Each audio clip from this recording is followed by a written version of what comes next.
تو اللہ نے اس سفر کے لیے یا رسول اللہ صلی اللہ علیہ وسلم نے اپنے حبیب کے اس سفر کے لیے 2 غلاموں کا انتخاب کیا. ایک غلام کا نام تھا علی، دوسرے کا نام تھا ابو بکر.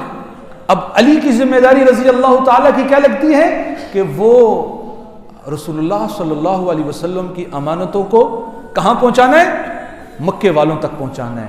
اور ابو بکر کی ذمہ داری یہ لگتی ہے کہ اس نے اللہ کی امانت کو مدینے میں پہنچانا ہے، اللہ کی امانت کو مدینے میں پہنچانا ہے. اب حضرت ابو بکر اور رسول اللہ سفر شروع کرتے ہیں.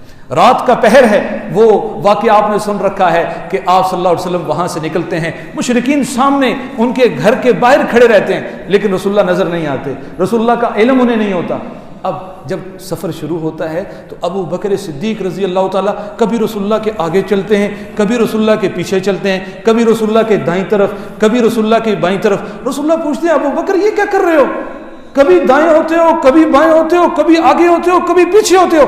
کہ رسول اللہ مجھے جب خطرہ محسوس ہوتا ہے کہ دشمن آگے سے آ رہا ہے تو میں آگے چل پڑتا ہوں، جب مجھے خطرہ محسوس ہوتا ہے دشمن پیچھے سے آ رہا ہے تو میں پیچھے چلا جاتا ہوں، جب خطرہ محسوس ہوتا ہے دشمن دائیں جانب سے آ رہا ہے میں دائیں جانب چلا جاتا ہوں، اور جب مجھے خطرہ محسوس ہوتا ہے دشمن بائیں جانب سے آ رہا ہے تو میں بائیں جانب ہو جاتا ہوں. اسی اسنا میں رسول اللہ نے فرمایا ابو بکر جو ہے نا پنجوں کے بل چلو، پورا پاؤں زمین پہ نہ رکھو. کیوں؟ وہ عرب کے لوگ تھے، وہ نشانات پہچان لیتے تھے، لوگوں کے قدم پہچان لیتے تھے. اب ہوتا کیا ہے، حضرت ابو بکر بھی اپنے پنجوں کے بل چل رہے ہیں، رسول اللہ بھی پنجوں کے بل چل رہے ہیں. ابو بکر کی نظر رسول اللہ پر ہے، رسول اللہ بڑی مشقت سے چل رہے ہیں، بڑی تکلیف سے چل رہے ہیں. رسول اللہ کے پاؤں زخمی ہو چکے ہیں. کیوں؟ کہ پیچھے طائف والا واقعہ تھا، طائف کے لوگوں نے پتھر مارے تھے، وہ بھی تسلسل تھا نا، تو رسول اللہ کے پاؤں زخمی تھے. ابو بکر نے کہا اے اللہ کے حبیب آپ ایک کام نہیں کرتے؟ کہا ابو بکر کیا ہے؟ کہا کہ میرے کندھوں پر سوار ہو جائے، میں اپنے کندھوں میں اٹھا کر آپ کو غار ثور میں لے کے جاؤں گا، اپنے کندھوں پر اٹھا کر آپ کو غار ثور میں لے کے جاؤں گا. اب ابو بکر جو رسول اللہ کو یہ عرض پیش کی نا، جو اپنی ایک خواہش ظاہر کی، تو یہ کوئی سیدھا رستہ نہیں تھا، میدانی علاقہ نہیں تھا. ہم میں سے جتنے بھائی مکے گئے ہیں اور غار ثور کی پہاڑی دیکھی ہے وہ جانتے ہیں کہ غار ثور کی چڑھائی بالکل سیدھی ہے، بالکل سیدھی چڑھائی ہے، اور مکے سے لے کر غار ثور کا 3 میل کا سفر ہے، 3 کلومیٹر نہیں 3 میل کا سفر ہے. اور ابو بکر رسول اللہ کو کندھوں پر بٹھا کر اور پنجوں کے بل چل کے رسول اللہ صلی اللہ علیہ وسلم کو غار ثور میں پہنچاتے ہیں. اب جب غار ثور میں پہنچتے ہیں تو رسول اللہ صلی اللہ علیہ وسلم کو حضرت ابو بکر فرماتے ہیں اللہ کے حبیب آپ باہر کھڑے ہوں، میں اندر صفائی کر کے آتا ہوں. رسول اللہ باہر کھڑے ہیں، حضرت ابو بکر اندر جاتے ہیں، صفائی کرتے ہیں، اور جو سوراخ کھلے ہوتے ہیں انہیں بند کرتے ہیں. اب کچھ چیز نہیں ہے سوراخ بند کرنے کے لیے، تو اپنی پگڑی اتارتے ہیں، اپنا امامہ اتارتے ہیں اور اس کو ٹکڑے کرتے ہیں. کچھ پگڑی کا حصہ یہاں، کچھ دوسرے خانے میں. پگڑی ختم ہو گئی، اب کیا کریں؟ کرتا اتارتے ہیں، کرتے کو چیرتے ہیں، بعض کرتے کو یہاں جو ہے نا اس سوراخ میں ڈالتے ہیں، بعض کرتے کو دوسرے سوراخ میں ڈالتے ہیں. اب رسول اللہ صلی اللہ علیہ وسلم کو حکم دیتے ہیں، عرض کرتے ہیں اے اللہ کے حبیب آپ اندر آ جائیے. آپ صلی اللہ علیہ وسلم اندر آتے ہیں، حضرت ابو بکر رضی اللہ تعالیٰ کے زانوں پر سر رکھ کر لیٹ جاتے ہیں. اب صبح کا وقت ہوتا ہے، تھوڑی سی روشنی ہوتی ہے. حضرت جناب رسول اللہ صلی اللہ علیہ وسلم ابو بکر کے سر کی طرف دیکھتے ہیں کہ سر پہ امامہ نہیں، ابو بکر کے بدن کی طرف دیکھتے ہیں، بدن پہ کرتا نہیں. فرماتے ہیں ابو بکر یہ تمہارا امامہ کہاں گیا؟ تمہاری پگڑی کہاں گئی؟ تمہارا کرتا کہاں گیا؟ کہا یا رسول اللہ یہ رات کو یہ سوراخ کھلے تھے، میں نے کہا اس کو بند کر دوں، یہ نہ ہو کوئی موذی جانور، کوئی موذی چیز جو ہے یہاں سے آ کے آپ کو نقصان نہ پہنچا دے. تو میں نے اپنے کپڑوں کو پھاڑ کر، اپنے امامے کو پھاڑ کر اس کے اندر بند کیا ہے. تو رسول اللہ صلی اللہ علیہ وسلم کی آنکھیں اشک بار ہو جاتی ہیں. آپ صلی اللہ علیہ وسلم کی آنکھیں اشک بار ہوتی ہیں اور فرماتے ہیں اے اللہ میں ابو بکر سے راضی ہوں، آپ بھی ابو بکر سے راضی ہو جائیے، اور یا اللہ ابو بکر کو میرے جنت کا رفیق بنا دیجئے، جنت کا ساتھی بنا دیجئے. اب رسول اللہ کے لبوں سے یہ لفظ نکلتے ہیں، یہ جملے نکلتے ہیں. جبرائیل آتا ہے اور جبرائیل کہتا ہے اللہ کے حبیب اللہ ابو بکر سے راضی ہو گیا اور اللہ نے جنت میں ابو بکر کو آپ کا رفیق بنا دیا، رفیق بنا دیا. یہ غار ثور کا سارا واقعہ شان ابو بکر پہ ہے رضی اللہ تعالیٰ عنہ. اب دوسرا دن آتا ہے، ابو بکر نے ذمہ داریاں تقسیم کی ہیں رضی اللہ تعالی عنہ نے. اپنی بیوی کو کہا تمہاری ذمہ داری کھانا بنانے کی ہے. بیٹی اسما کو کہا تمہاری ذمہ داری کھانا پہنچانے کی ہے. بیٹے ابو عبداللہ کو کہا تمہاری ذمہ داری اطلاعات پہنچانے کی ہے. مشرکین کیا سازشیں کر رہے ہیں وہ پہنچانے کی ہے. اور اپنے غلام عامر بن فہیرہ سے کہا کہ تمہاری ذمہ داری مویشی لے کر آنے کی ہے. جب یہ میرے بچے میری طرف کھانا لے کے آئیں گے, اطلاعات لے کر آئیں گے, تو آپ نے وہاں سے اپنے مویشی چلا کے لے کے جانے ہیں تاکہ مشرکین کو ہمارے قدموں کے نشان نہ ملیں. تو یہ سارا خاندان کس کی خدمت میں لگا ہوا ہے؟ رسول اللہ صلی اللہ علیہ وسلم کی خدمت میں لگا ہوا ہے. اور کیا کر رہے ہیں؟ ایک کھانا بنا رہا ہے, ایک اطلاعات پہنچا رہا ہے, ایک جو ہے وہ مشرکین کی خبریں پہنچا رہا ہے, ایک کیا کر رہا ہے کھانا بنا رہا ہے. تو سارے اسی خدمت میں لگے, غلام بھی اسی خدمت میں لگے. تو رسول اللہ صلی اللہ علیہ وسلم اب غار ثور کے اندر ہیں. اب مشرکین کو دوسرے دن خبر ہوتی ہے. وہ واقعہ آپ نے سنا ہے کہ وہ جب حضرت علی اندر سے نکل کے آتے ہیں گھر کے اندر سے, تو انہیں رسول اللہ نہیں ملتے. کون ملتے ہیں؟ حضرت علی رضی اللہ تعالیٰ ملتے ہیں. تو سب مشرکین دوبارہ سے دار الندوہ کے اندر جمع ہوتے ہیں, میٹنگ بلاتے ہیں, کانفرنس رکھتے ہیں کہ اب کیا کیا جائے, اب کیا کیا جائے. اب تو محمد یہاں سے نکل گئے. تو طے ہوتا ہے کہ 100 اونٹ انعام اس شخص کو دیا جائے گا کہ جو محمد کو کیا کرے گا, نعوذ باللہ من ذالک, قتل کرے گا. محمد رسول اللہ کو یہاں پر لے کے آئے گا, زندہ یا مردہ, اسے 100 اونٹ ملیں گے. اب جتنے لوگ تھے ہر ایک آدمی نکل پڑا کہ یہ 100 اونٹ ہمیں ملے. مشرکین کی بات کر رہا ہوں, ہر ایک آدمی نکل پڑا. اب وہ کھوجیوں کے ذریعے غار ثور تک پہنچ گئے.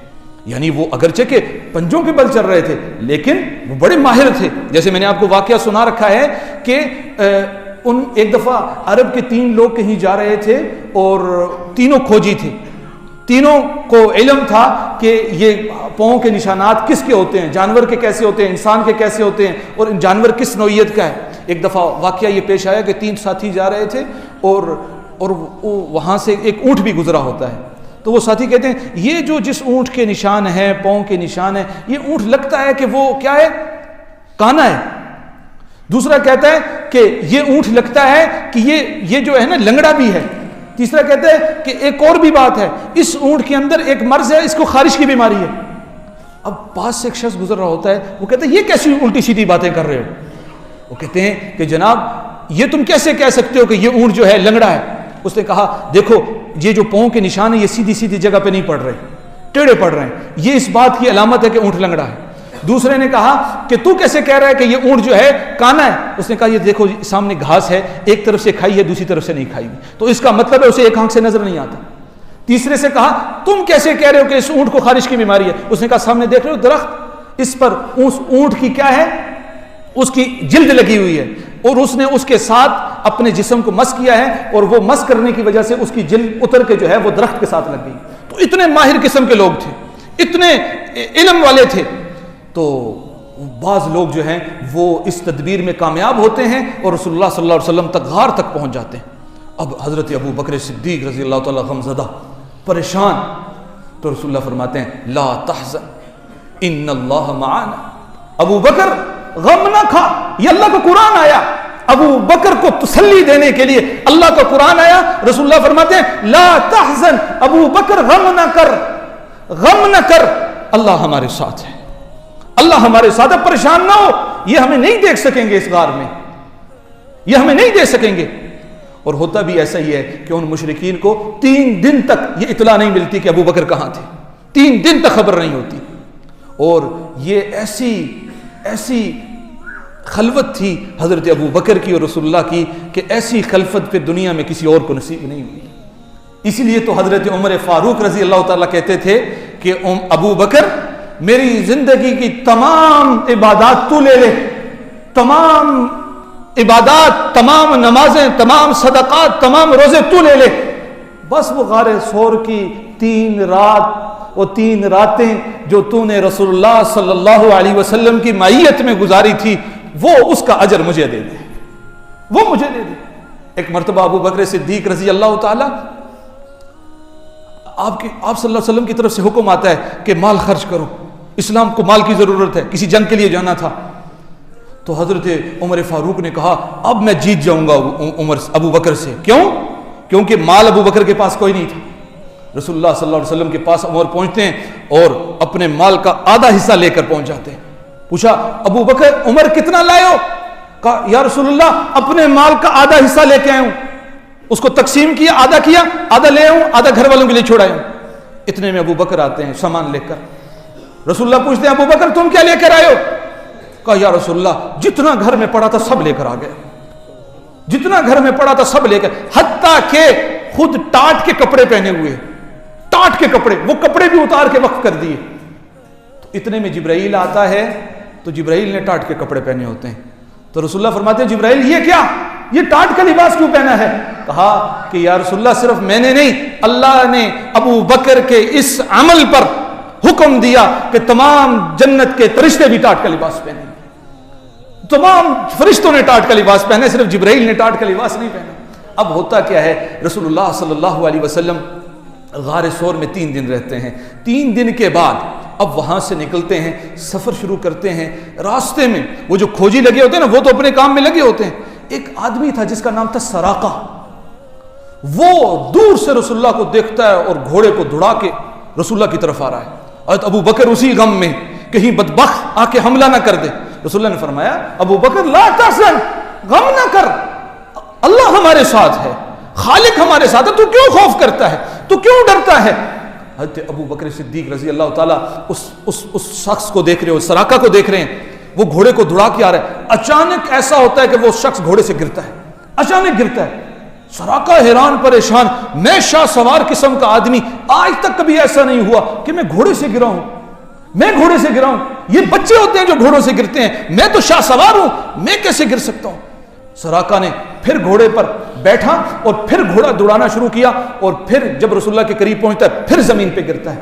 تو سراقہ کہتا ہے لگتا یہ ہے کہ نہ یہ اس گھوڑے کی شرارت ہے، نہ یہ ہے کہ مجھے شاہ سواری نہیں آتی، لگتا یہ ہے کہ جس کا تعاقب کے لیے میں جا رہا ہوں، جس کے پیچھا کرنے کے لیے میں جا رہا ہوں، یہ سارا اللہ کی طرف سے اس بندے کو بچانے کا معاملہ ہے، یہ اللہ اس کو بچا رہے ہیں. تو سراقہ کہتا ہے دور سے اے اللہ کے نبی مجھے امان دے دیجئے، اے اللہ کے نبی مجھے امان دے دیجئے، یہ نہ ہو میں اللہ کے عذاب میں پکڑا جاؤں.